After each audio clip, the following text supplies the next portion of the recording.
President, and gentlemen, ladies of the House,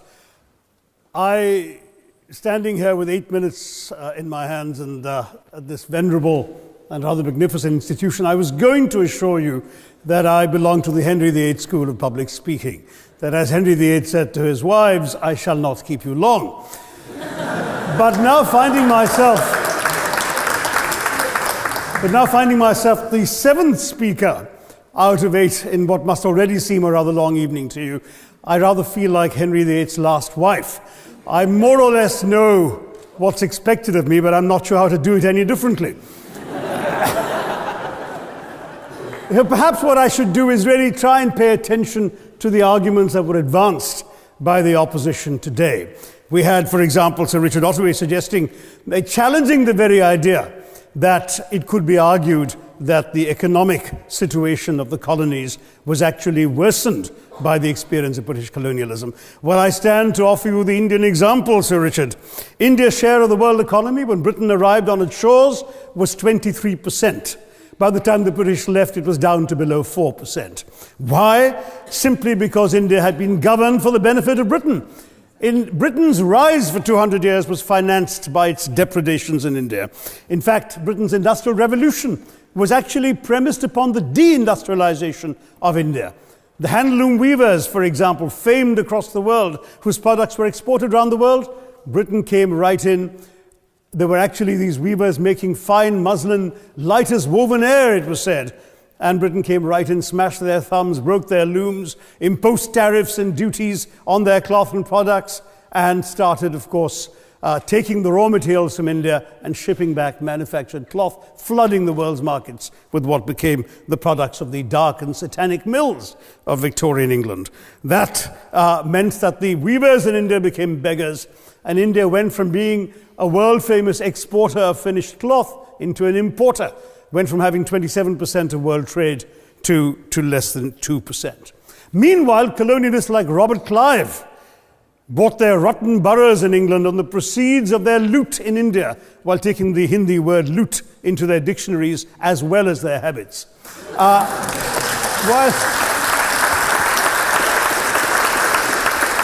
And the British had the gall to call him Clive of India, as if he belonged to the country, when all he really did was to ensure that much of the country belonged to him.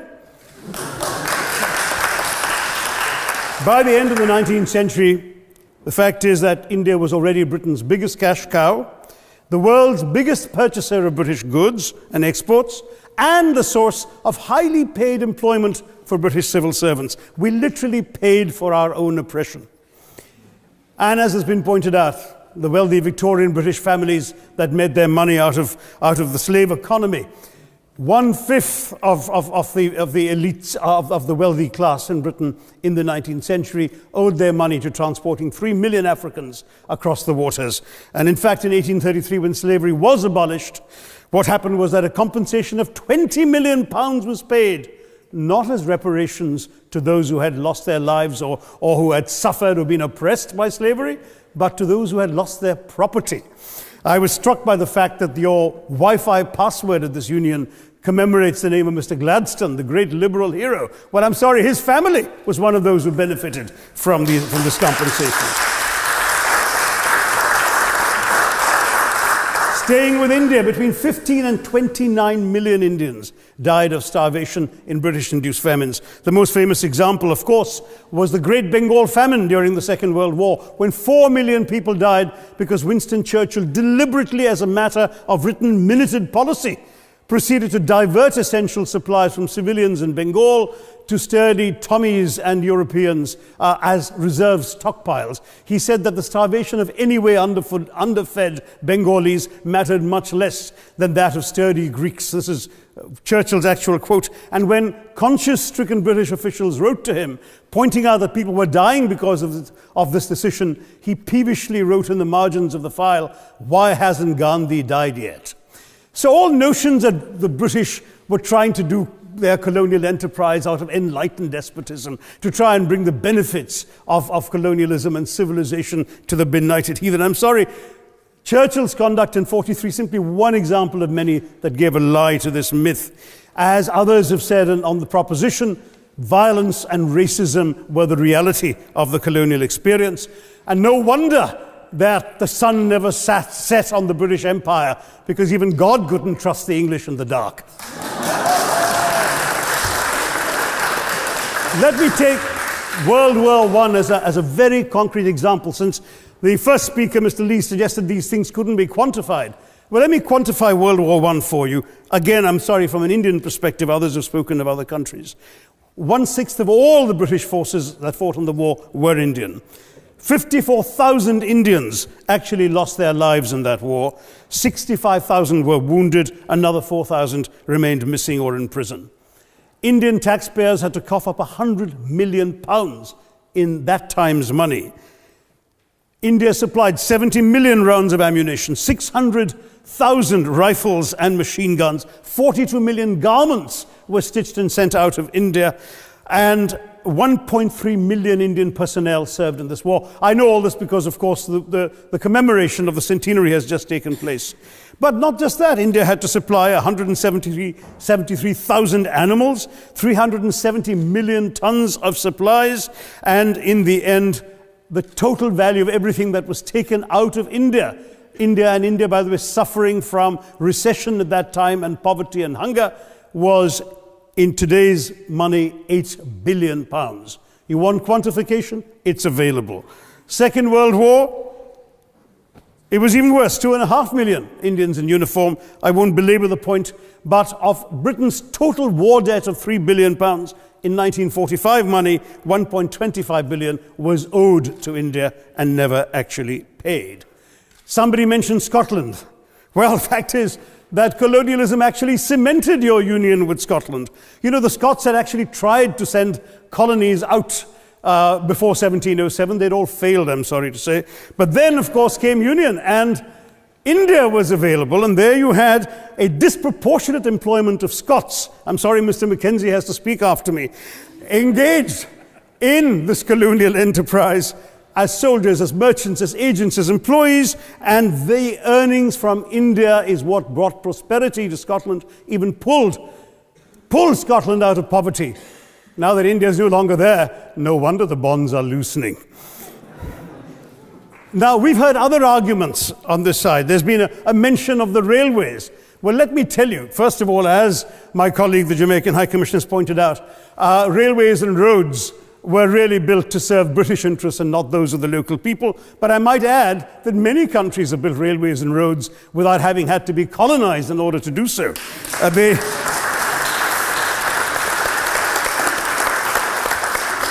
They were designed to carry raw materials from the hinterland into the ports to be shipped to Britain.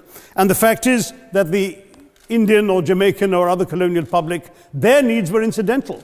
Transportation, there was no attempt made to match supply to demand for mass transport, none whatsoever.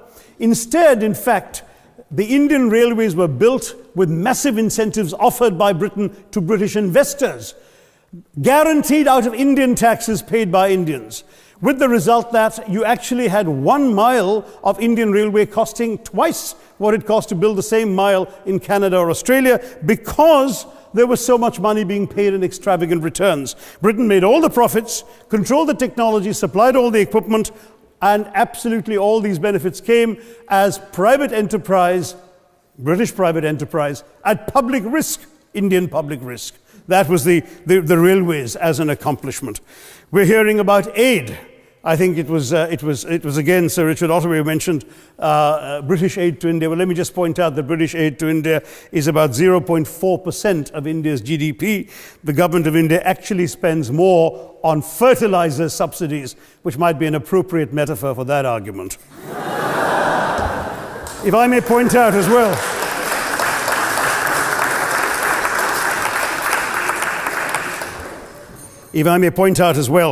that as my fellow speakers from the proposition have pointed out, there have been incidents of racial violence, of loot, of massacres, of bloodshed, of transportation, in India's case, even of one of our last Mughal emperor.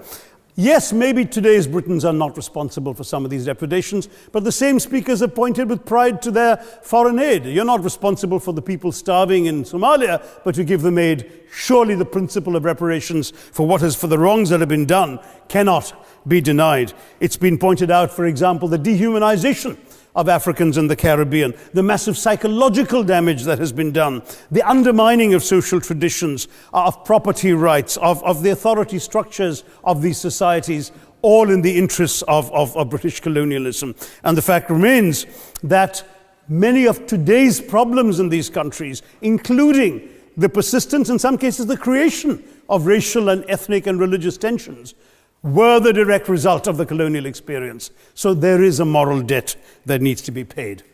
Someone challenged reparations elsewhere. Well, I'm sorry, Germany doesn't just give reparations to Israel. It also gave reparations to Poland. Perhaps some of the speakers here are too young to remember the dramatic picture of Chancellor Willy Brandt on his knees in the Warsaw Ghetto in 1970. And there are other examples. There is Italy's reparations to Libya. There's Japan's to Korea. Even Britain has paid reparations to the New Zealand Maoris. So it's not as if this is something unprecedented or unheard of that's going to somehow open some sort of nasty Pandora's box. No wonder Professor Lewis reminded us that he's from Texas. There's a wonderful expression in Texas that summarizes the arguments of the opposition: all hat and no cattle.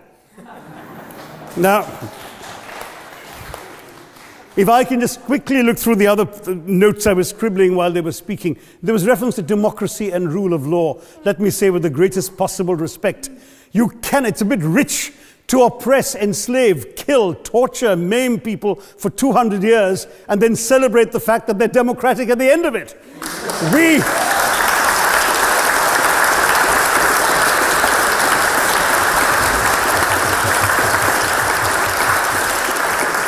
We were denied democracy, sir. We had to snatch it, seize it from you. With the greatest reluctance, it was conceded in India's case after 150 years of British rule, and that too with limited franchise. Yes, indeed, ma'am. The opposition spoke quite highly of Greek and Athenian democracy on which the West should pride itself, and spoke of liberty and equality in that same name. The Athenian democracy was only functioning because of the slave society on which it was built. That's the nature of colonisation. All right, I don't think that needs contradiction, not from me at any rate.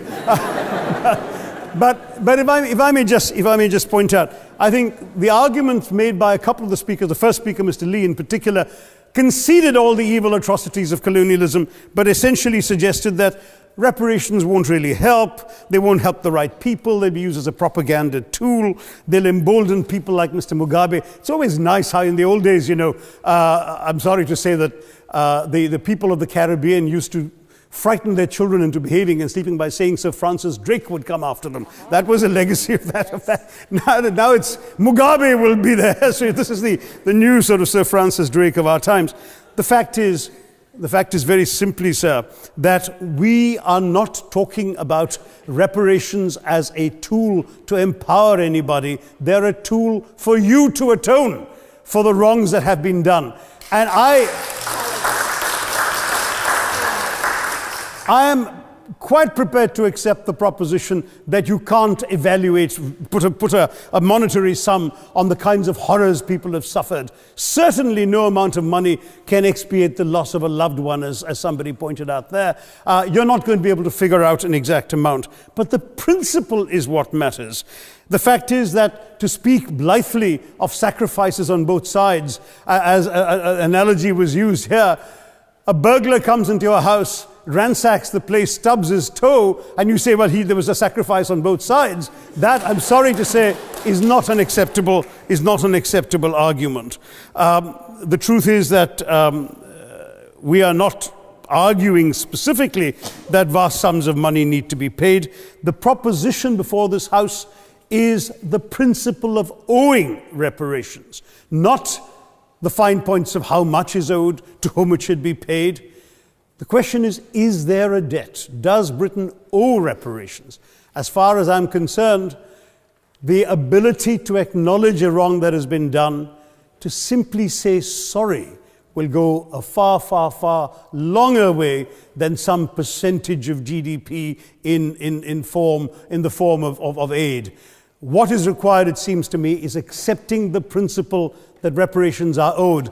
Personally, I'd be quite happy if it was £1 a year for the next 200 years after the last 200 years of Britain and India. Thank you very much, Madam President.